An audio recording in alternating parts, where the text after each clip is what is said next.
తాకట్లో ఉన్న బంగారాన్ని విడిపించి ఆ రోజున మార్కెట్ ధర కట్టి మిగిలిన డబ్బును మీకు అందిస్తుంది కొమ్మూరి గోల్డ్. సో మీరు అంటే అనిల్ రావిపూడి గారు ఆ ఎమోషన్ పట్టుకున్నారని చెప్పారు. సో నాకు ఆ వర్డ్ కోసమే నేను అడిగింది. అయితే నాకు ఒక ఎగ్జాంపుల్ కావాలి. అంటే మనం ఇందాకే మాట్లాడాం, ఈ పిసినారితనం కాదు, ఇది ఒక మైండ్ సెట్ అని చెప్పి. ఇండస్ట్రీలో మీరు తిరిగే హీరోల్లో కానీ, ఆర్టిస్టుల్లో కానీ, టెక్నీషియన్లో కానీ ఇలాంటి మైండ్ సెట్, ఒక మిడిల్ క్లాస్ మైండ్ సెట్ ఇంకా పోకుండా ఉండే మనిషి మీ ఫ్రెండ్స్లో కానీ ఎవరైనా ఉంటే ఆ మనిషి పేరు చెప్పండి. కాదు, పోకుండా ఉన్న వాళ్ళ అంటే అలా ఆ మైండ్ సెట్ ఉన్నవాళ్ళు.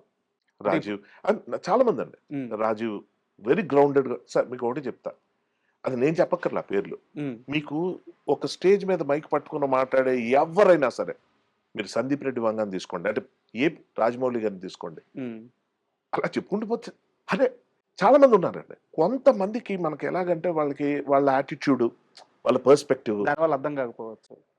తెలిసిపోతాయి. ఉమ్, కాదు, చాలా ఈజీగా తెలిసిపోతాయి.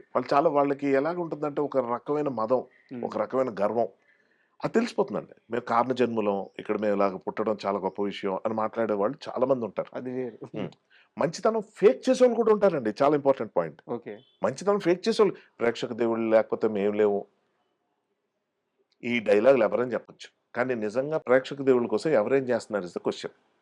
సో మీరు చెప్తే నా ఫ్రెండ్ సర్కిల్లో నేను చూసిన వాళ్ళు, అంటే నేను ప్రతి ఇంటర్వ్యూలో మధ్య ఫ్రీ పబ్లిసిటీ ఇస్తున్నాను రాజీవ్కి. నేను ఇచ్చే పబ్లిసిటీ తనే ఉంది, కానీ మా మా బ్యాచ్లో సూపర్ స్టార్, మెగాస్టార్, ఉమ్, లవ్లీ పర్సన్. అంటే చాలా గ్రౌండెడ్గా ఉండేవాళ్ళు మీరు గుర్తుపట్టేచ్చు సార్, నేను చెప్పక్కర్లా. చాలా మంది ఉన్నారు. హీరోస్లో చూసుకుంటే నితిన్ గాని, విజయ్ దేవరకొండ, నాని గారు, ఉమ్, ఉమ్, ఎవరన్నా.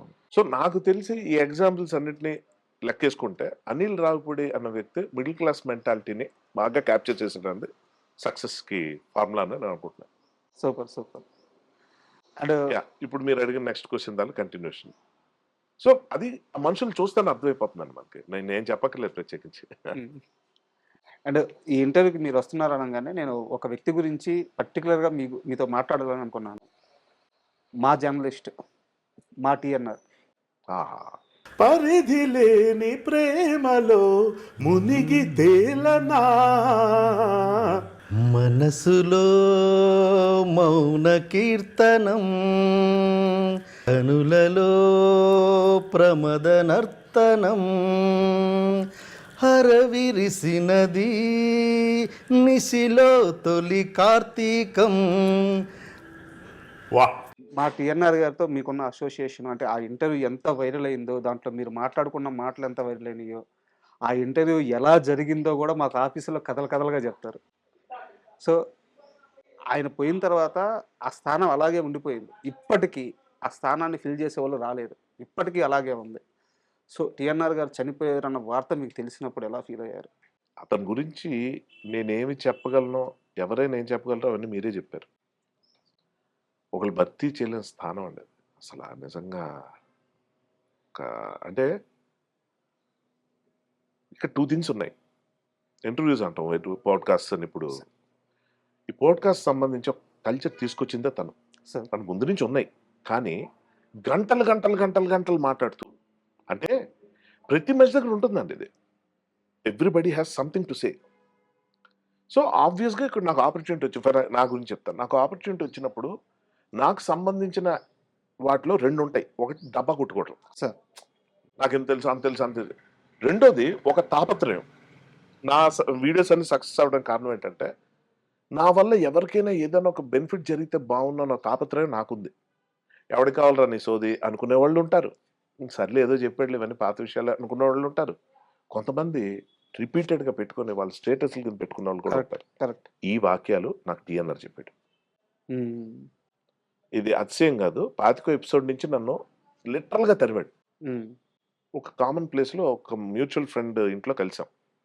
అఫ్కోర్స్ ఒకరికొకరు తెలుసు, యాక్టర్గా నేను తెలుసు, తను నాకు ముందు ఎక్కడో పరిచయం. అదంతా ఇలా కూర్చొని మాట్లాడుతున్నప్పుడు నేను 2 ఎక్స్ట్రీమ్స్ ఉంటాయండి. అతివృష్టి అనావృష్టి నాలో ఏంటంటే, అయితే చాలా సైలెంట్గా ఉంటా, ఒక్క మాట మాట్లాడను మీరు 10 మందిలో ఉన్నప్పుడు, లేదా నేను ఒకటి మాట్లాడుతుంటా.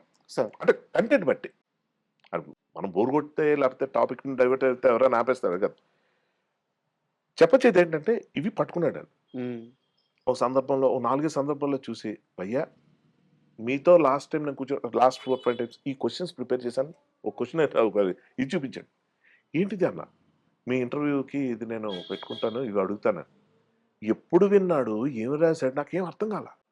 నాకు ముచ్చటేసింది ఏంటంటే, ఇంత తపన పడతాడు ఈయన. ఒక యాక్టర్ని ఇంటర్వ్యూ చేయడం ఎంతసేపు సార్? మీకు తెలియదు కాదు ఇది. మీరు ఫస్ట్ సినిమా ఎలా చేశారు, మీరు ఎక్కడి నుంచి వచ్చారు, మీకు యాక్టింగ్ మీద ఇంట్రెస్ట్ ఎలా ఉంది అడగండి. ఒక్కొక్కడు ఒక ఇంట్రెస్టింగ్ స్టోరీ చెప్తాడు. అవునవును. కానీ మెజారిటీ ఆఫ్ ద పీపుల్ నీకు ఎందుకురా అవసరమా, ఇవన్నీ ఎందుకు దొబ్బుతున్నావు మమ్మల్ని అని చెప్పి ఇక్కడ ఉన్న వచ్చే ఇన్వైటీస్ని అనుకోవటం కూడా జరిగే అంత దారుణమైన పరిస్థితులు ఉంటాయి మామూలుగా. టీఎన్ఆర్ ఇంటర్వ్యూస్లో ఇది ఎక్కడ చూడలేదు సార్ నేను. నాది ఎంత 4 hours 3 hours ఇది ఎక్కువ ఉంటుంది. దాన్ని 2 పార్ట్ల కింద డివైడ్ చేసేసాడు. ఒకసారి నేను ఏదో వీడియో చేశా కాస్టింగ్ కౌచ్ గురించి. అమ్మాయిలకి కొన్ని టిప్స్ చెప్పాలనిపించింది నాకు. ఎందుకంటే మనకు సినిమాల్లో చూపించేలాగా ఉండవు బయట కాస్టింగ్ కౌచ్లు. ఏంటి వచ్చిన తర్వాత కింద నుంచి మీద చూసి ఏంటి ఆఫర్లు కావాలా, డిన్నర్కి వస్తావా, ఒకసారి బికినీ వేసుకొని చూపించి ఇలా ఉండదండి. ఇలా ఉండదు. చాలా స్మూత్ అంటే మీరు ఊహించలేరండి. అవన్నీ ఆ వీడియోలో చెప్పా. ఒక చిన్న వాట్సాప్ ఏమంటారు ఫేస్బుక్లో అక్కడ పెట్టాను. పెడితే ఫోన్ చేశాడు, భయ్యా నీ ఫోన్ కన్నా మనది బెటర్ క్వాలిటీ కెమెరా ఉంది, స్టూడియో ఉంది, నేను కూడా అక్కడ కూర్చుంటా, అది వద్దని పక్కెళ్ళిపోతా, ఏం చెప్పాలనుకుంటున్నావు చెప్పేసి. ఎందుకంటే మైండ్ దుబ్బింది నాకు నీ కంటెంట్ చూసాక. ఆ ఫేస్బుక్లో ఎంతమంది 50 మంది 60 మంది చూస్తారు, ఫోన్ మించిపోతే 200. ఎంతమందికి ఇది హెల్ప్ అవుద్దో నువ్వు రా చెప్తానని చెప్పి శ్రీరెడ్డి మూమెంట్ అది స్టార్ట్ అయినప్పుడు దానికి సంబంధించిన దాంట్లో నేను ఒక ఆల్మోస్ట్ అది ఒక 1.5 hours ఎంతో 1 hour జనరల్ క్వశ్చన్స్ కూడా వచ్చాయి కాబట్టి కొంచెం లెంగ్త్ ఎక్కువ. బట్ చెప్పాలండి, దాన్ని పట్టుకుంటాడు ఆయన. అది పట్టుకొని దాన్ని ఎలా డిజైన్ చేసి ఎలా పెట్టాడు అన్నది నాకే తెలుసు. ఇది కాదు, ఒకటే చెప్పాలి, నేను సిగ్గుపడుతుండేవాడిని. నేను ఏదైనా అచీవ్ చేయాలి, ఒక మంచి సినిమా. అప్పుడు నేను డైరెక్ట్ చేసిన నా ఫస్ట్ ఫిల్మ్ ఏదైతే స్టక్ అయిపోయిందో అందులో అతను ఉన్నాడు. అన్ని శ్రీముఖి గారు శ్రీముఖి లీడ్గా యాక్ట్ చేసిన మూవీలో. అది కానీ రిలీజ్ అయ్యే రోజు టీఎన్ఆర్ మళ్ళీ ఆడియన్స్ చూడొచ్చు. అదొక్కటే తృప్తి నాకు. నిజంగా మళ్ళీ టీఎన్ఆర్ని కదులుతూ మళ్ళీ మనం చూడొచ్చు. ఆ సినిమా చెప్పొచ్చేది ఏంటంటే, ఆ టైం నుంచి నేను అంటుండే అనమాట, నా సినిమా ఒకటి ప్లాన్ చేస్తున్నాను, అది రిలీజ్ అయిన తర్వాత చేద్దాం, ఇప్పుడు ఏం మాట్లాడతాం అని. నేను మీకు తెలియదు సార్, మీరు మాట్లాడే దాంట్లో ఎంతమందికి హెల్ప్ అయ్యేది ఉంటుందని నా వీక్నెస్ మీద కొట్టాడు. కమెంట్స్ చూస్తుంటాను నన్ను భయంగానే. మొన్న ఎప్పుడు ఏదో నువ్వు తాగుతావు అని అడిగిన దానికి, నేను ఏదో చెప్పిన దానికి ఒకళ్ళిద్దరు నువ్వు ఎంత తాగితే ఎందుకు చెప్పడం బయట ఎవరినైనా ఇన్ఫ్లుయెన్స్, పైకి నాకు ఏదో 100 మంది రిలేషన్షిప్ అని అది ఫామ్ అయిన క్వశ్చన్ వేరు. అంటే ఆడియన్స్ తీసుకునే తీరు చెప్తున్నాను. అన్నాడు, భయ్యా అదేంటిది ఓ 100 మందితో అని మాట వరుసకి ఆ లైన్ కూడా అంట, మాట వరుసకు 100 మంది అనుకోండి అంట. ఎందుకు? ఇందాక నేను చెప్పాను చూడండి, 10 లక్షలు 5 లక్షలు ఆ యాక్యురేట్ నెంబర్స్ కాదు, ఒక ఇంపాక్ట్ కోసం ఒక నెంబర్ చెప్తా ఉంటాం.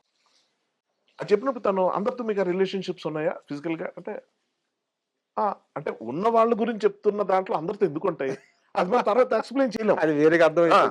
అంటే అన్నా అన్న అది చాలు. మీకు దాన్ని ఏమంటారు, యూట్యూబ్ హెడ్డింగ్స్ ఏమంటారు, థంబ్నెయిల్స్. జీవితాలు నాశనం చేయొచ్చండి థంబ్నెయిల్స్ తో. మీవే అవే ప్లాట్ఫామ్స్, మీవే అవే, ఎవరు రాస్తారో తెలియదు కానీ మన దగ్గర ఉండదు సార్. మీ దగ్గర ఉండదు. అంటే ఉండుంటే నేను ఇలా మాట్లాడేవాడిని కాదు, ఉంటే ఇది పార్ట్ ఎడిట్ కూడా చేసేయగలను. బట్ ఇది చెప్పాలని కోరిక ఏంటంటే, థంబ్నెయిల్స్ చూసి మా మదర్ ఎన్నిసార్లు ఇన్ఫ్లుయెన్స్ అయ్యారు. నా గురించి కాదు, ఇంకా అవేం రాలా. ఈ 100 మంది అఫైర్ ఉంది ఇవన్నీ మా మదర్ ఇంకా చూడలే. అఫ్కోర్స్ ఆవిడకి నా గురించి ఆవిడకన్నా బాగా ఎవరు తెలుసు, అది కాదు. కానీ ఏంట్రా ఎలా పెట్టారు, ఎవరైనా ఏదైనా థంబ్నెయిల్స్ చూసి రియాక్ట్ అవుతారు సార్. షాకింగ్ థింగ్ చెప్పనా, అది చూసి వచ్చేస్తారు సార్ జనం కమెంట్స్ కి. ఎందుకంటే వీడియో చూడరు, అంత ఓపిక ఉండదు. ఇదే కదా అని ఉంటాడు టక టక అని. నెగిటివిటీ అన్నది ఎంత ఉంటుందో చెప్పేటప్పుడు టీఎన్ఆర్ తీసుకునే జాగ్రత్తలు ఉండేవండి. ఆ రోజుల్లో ఎక్స్‌ప్లాయిటేషన్ పీక్స్. నాకు పెళ్లి అయిపోయిందని మన యాక్టర్ సత్యకృష్ణన్తో. ఈ నటుడు హర్షవర్ధన్ వైఫ్ ఎవరో తెలుసా? టీఎన్ఆర్ చూపించాడు ఫస్ట్. అది భయ్యా ఏంటి ఇలా వచ్చిందని. మీ ఫీల్డ్ బాబు అది. ఇప్పటిదాకా ఏ కాంట్రవర్సీ లేకుండా ఏదో మిడిల్ క్లాస్ మ్యాన్ లా బతికేస్తున్నాను అనుకున్నాను. ఇదేంటి ఇది కాంట్రవర్సీ అంటే, మంచిదే కాదు. నాకు ఇప్పుడు గ్లోరిఫికేషన్ గ్లామరస్ గా ఉంటుంది. నీకు ఏంటి గ్లామరస్ గా ఉండేది? ఆమెనా అన్మ్యారీడా, లేకపోతే నాకే అమ్మాయి మీద ఏమైనా క్రష్ ఉందా, మ్యారీడా, భర్త పరిస్థితి ఏంటో, పిల్లల పరిస్థితి ఏంటి, ఆమెకి ఫోన్ చేశా ఈ సందర్భంలో. సత్యకృష్ణ ఫోన్ చేసి అడిగితే, ఎవరు పాపనా పోతారు వదిలేండి అన్నా.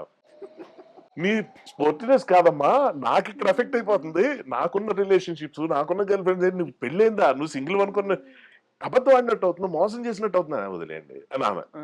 నరకం చూస్తా అంటే టు సమ్మిట్ అప్, తమ్నైల్స్ ఇచ్చే ఎఫెక్ట్ కానీ ఇంటర్వ్యూస్ చేసేటప్పుడు తీసుకునే జాగ్రత్తలు, ఇప్పుడు మీరు అంత బాగా నాకు మీరు అంటే ఇది మీకు అర్థమవుద్ది నేను ఏం చెప్పదలుచుకున్నానో. మీరు ఒక మాట అన్నారు, ఇది థర్డ్ పర్సన్ సంబంధించింది, మీరు ఇష్టమైతే ఆన్సర్ చేయండి లేకపోతే లేదని ఇందాక సార్ అనిల్ రాకుడు అవును. ఈ డిస్క్లైమర్ తను ఇచ్చేవాడు సార్.